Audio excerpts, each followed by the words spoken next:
एक राजा था।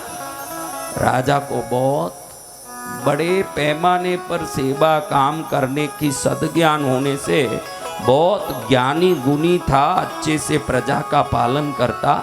उम्र बढ़ता गया तो उसको लगा कि मैं प्रजा को देखा, कोष को देखा, राजमहल को देखा, परिवार को देखा, देश को देखा, मैंने खुद को नहीं देखा, खुद को नहीं देखा। जब वो ज्ञान की पुस्तकें पढ़ने लगा तो उसको लगा कि परीक्षित राजा 7 दिन में भगवान सुखदेव जी से ज्ञान लेके आत्मज्ञान प्राप्त कर लिया, तो मुझे भी आत्मज्ञान प्राप्त होना चाहिए। आप लोग भी सुनते हो ना जी भगवान, मुझे भी आत्मज्ञान प्राप्त होना चाहिए। कौन सा ज्ञान महाराज? आत्मज्ञान। तो राजा ने सोचा आत्मज्ञान कैसे प्राप्त होता है। अच्छा, परीक्षित महाराजा ने सुखदेव जी से कथा सुनी, भागवत। 7 दिन में भागवत सुनने से उनको आत्मज्ञान हो गया, तो मैं भी भागवत सुनूं। किनके मन में आया? राजा के मन में आया, मैं भी भागवत सुनूं, मैं भी भागवत सुन के भागवत भक्त बनूं। मंत्री जी, कोई ऐसे भागवतकार देखिए जिनके सुनने से मेरी आत्मा को आत्मज्ञान प्राप्त हो, मैं भी उत्तम ज्ञान प्राप्त करूं। मंत्री जी ने चारों तरफ से तपास करवाया, चारों तरफ से ढूंढा तो मालूम पड़ा कि देश में ऐसे भागवतकार हैं, सकल कला निधि सर्व वेद ज्ञान संपन्न सर्व भागवत ज्ञानाश्रय महानिधि भागवत का।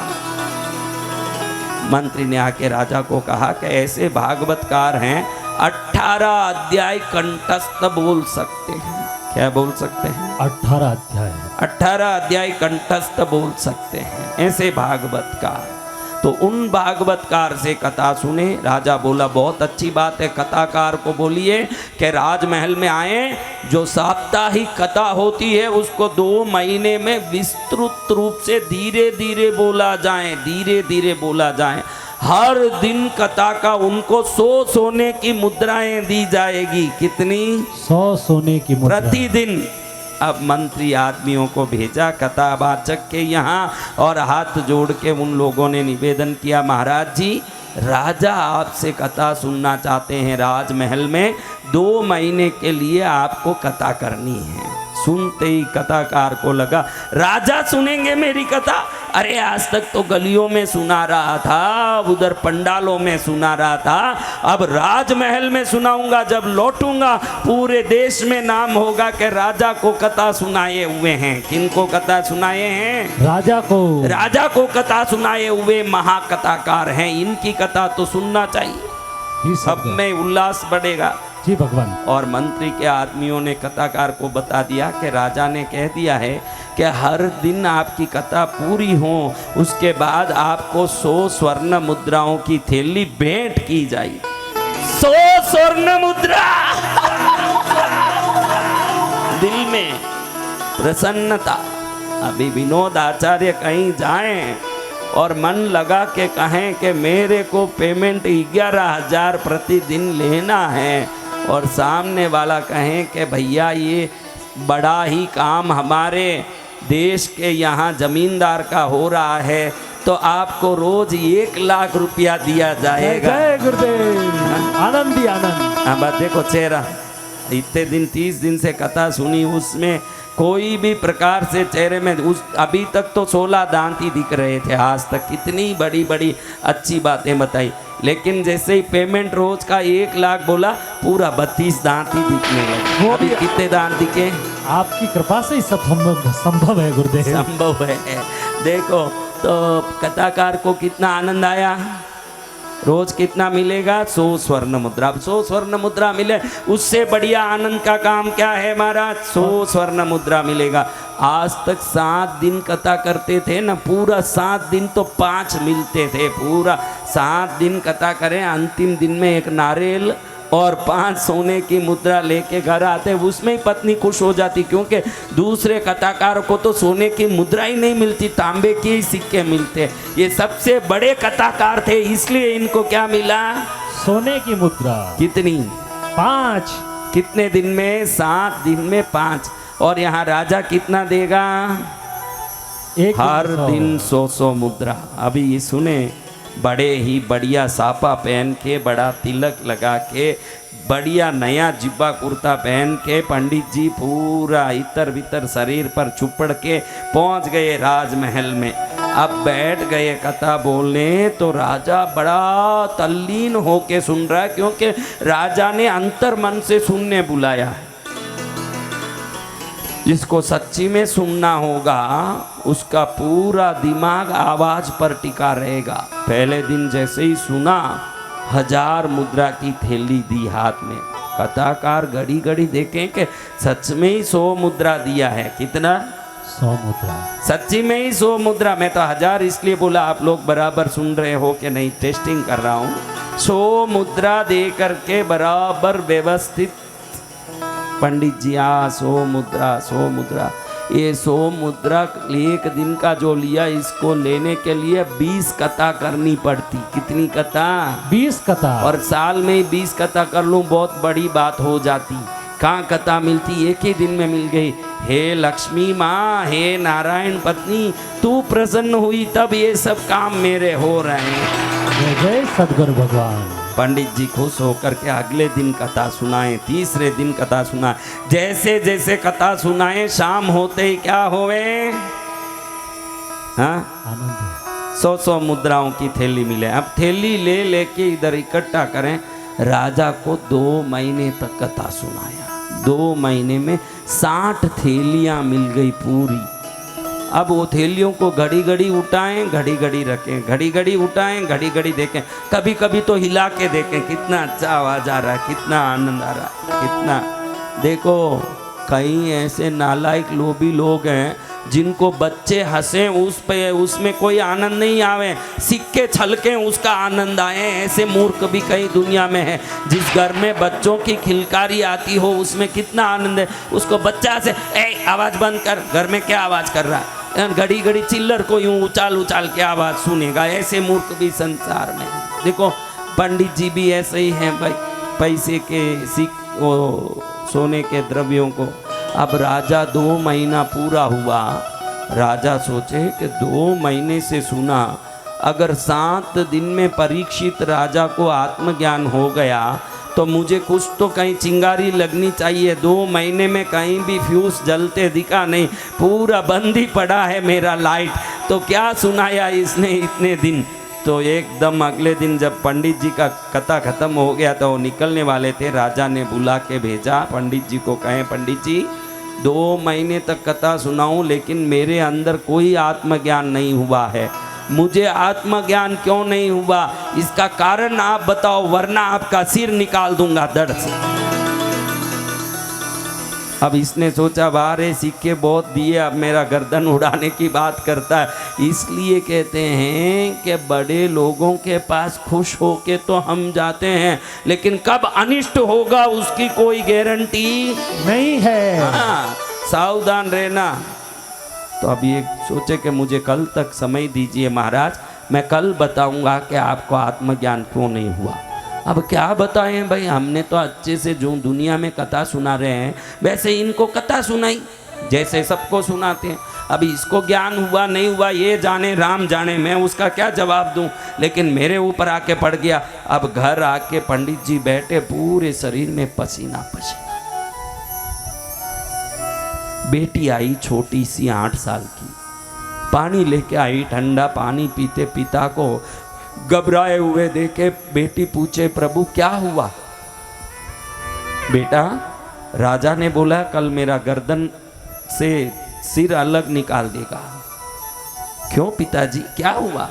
2 महीना कथा सुनाया, अरे उसने बराबर समझा नहीं होगा या समझी नहीं होगी कुछ बात, तो मेरे को बोलता है कि भाई मुझे आत्मज्ञान क्यों नहीं हुआ, कारण बताओ, नहीं तो मैं सिर कलम कर दूंगा। अरे उसको बुद्धि नहीं आई तो मैं क्या करूं, मैं क्या बोलूं? मैंने कल तक का समय लिया कि कल बताऊंगा कारण। वो बोल रहा है कि अगर कल आपका कारण तृप्त नहीं किया मुझे तो मैं आपका सिर उड़ा दूंगा। अब मैं क्या करूं? बेटी बोली, मैं जवाब दे दूंगी पिताजी, आप चिंता मत करो। तू जवाब देगी? 8 साल की बच्ची, तू क्या जवाब देगी? मैं ही जवाब नहीं दे पाया, गुपचुप आ गया तू क्या जवाब देगी? तूने कथा समझा नहीं कभी, भागवत सुना नहीं कभी, तू क्या जवाब देगी? पिताजी ये मेरी जिम्मेदारी है, कल मैं जवाब दे दूंगी राज दरबार में, आप चिंता मत करो। अब बेटी बहुत जिद्दी करे, उसको कितना ही समझाए वो समझी नहीं। अगले दिन मन मार के पंडित जी बेटी को लेके राज दरबार में पहुंच गए।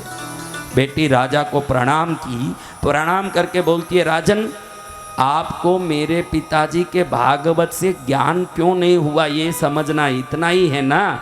तो आप सबको ये दरबार से बाहर निकालो, सिर्फ आप और मैं दो ही होना चाहिए। एक आदमी को पास रखिए, सिपाही को। अब इसकी बातें सुन के राजा एकदम अवाक रह गया कि वाह, इतनी सी बच्ची और हरी मिर्च की तरह तीखी दिख रही है वाह। तो राजा ने सबको बाहर निकाला, एक सिपाही को रखा। देखो राजन, अब मैं जो बोलूँ वो आपको करना पड़ेगा, तभी आपके सवाल का आपको जवाब मिलेगा। ठीक है, क्या करना बेटा? करेंगे। देखो ये दो खंबे हैं राजन, इस सिपाही को बोलो कि एक खंबे में आपको बांध दें और एक खंबे में मुझे बांध दें। क्या करें? एक खंबे में आपको बांध दें, एक खंबे में मुझे बांध दें, फिर सिपाही को भी बाहर निकाल दीजिए। खंबे में बांधे? आपको जवाब चाहिए क्या? जवाब तो चाहिए। आपको आत्मज्ञान क्यों नहीं हुआ उसका कारण चाहिए क्या? कारण तो चाहिए। फिर खंबे में बंदी, गुपचुप खंबे में बंदी। वारी लड़की वाह, बड़ी होशियार दिख रही है। राजा भी खंबे में बंद गया, बच्ची भी खंबे में बंद गई, सिपाही को भी बाहर भेज दिया। अब कोई नहीं उस जगह में, कोई नहीं रहा। अब बच्ची कहती है, राजन मेरा बंधन खोलिए। राजा बोले, तेरा बंधन खोलूं? मैं ही बंधा हुआ हूं, मैं तेरा बंधन कैसे खोलूं भाई? अच्छा मैं आपका बंधन खोलूं? अरे तुम कैसे मेरे बंधन खोलेगी? तू भी बंधी हुई है, मैं भी बंधा हुआ हूं। इतनी सी बात थी प्रभु जो समझाने के लिए मैंने आपको बंधवाया, गलत मत समझिएगा। एक बंधा हुआ व्यक्ति दूसरे का बंधन कैसे खोल सकता है? मेरा बाप बड़े बड़े भागवत करता है लेकिन खुद ही धन के लोभ में बंधा हुआ है। वो तो सुखदेव राजा, सुखदेव महाराज थे जो परीक्षित को ज्ञान दिए, वो बंधनों से मुक्त आत्मज्ञानी थे, उनको कोई बंधन नहीं था। इसलिए उन्होंने जब ज्ञान दिया तो 7 ही दिन में परीक्षित को ज्ञान हो गया, क्योंकि वो बंधन मुक्त थे।